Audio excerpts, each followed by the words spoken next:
Yo, what's up mga ka-DIY? So yung pag-uusapan natin ngayon sa vlog na to is paano natin na buo yung ating frame sa ating atsara press. Unang ginawa natin ka-DIY is nag-cutting tayo ng angle bar para dito sa baba, magkabilaan. At after nun is kinabit natin yung C-shape o parang C-channel na angle bar. So yung ginawa natin, pinagharap natin yung dalawang angle bar at winilding natin dito.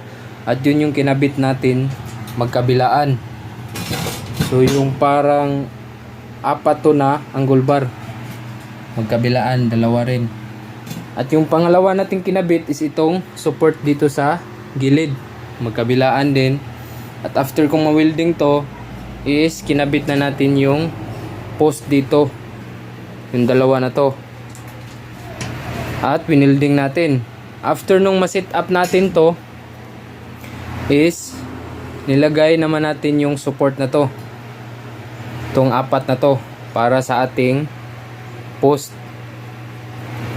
At after makabit natin to, ito ngayon, ito naman yung ginawa ko.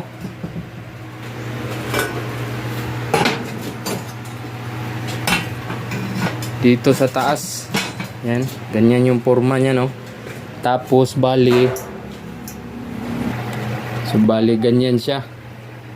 Meron tayong stainless na tubular at nag-cutting ako dito para papasok siya sa gitna. So ganyan siya. At dito natin ilalagay yung hydraulic jack sa baba. Tapos mag-cutting tayo ng plate na makapal, at dito na, at sa stainless natin dito natin may kakabit rin tayong plate na makapal dito sa baba para yun na yung magpipress. So yung ginawa ko dito ka-DIY, ito yung diskarte ko. Tanggalin muna natin to. Ito yung diskarte ko kasi ito lang yung kaya nating materials, no? At ito lang yung available natin na kaya natin gawin. So angle bar lang din to, ganito yung laki din. At pinag dugtong ko. So ito angle bar to, kinating ko yan dito. May space siya dito para walang bakal na nakakalang. Para pagbutas natin sa taas, diretso lang yung stainless natin. Pag after ko mag-cutting nito, nag-cutting din ako sa taas para naman sa shape na to. Ito, angle bar lang din to, at dito sa baba. So ganyan yung forma nya. So dalawa yung ginawa ko nito, pares sila.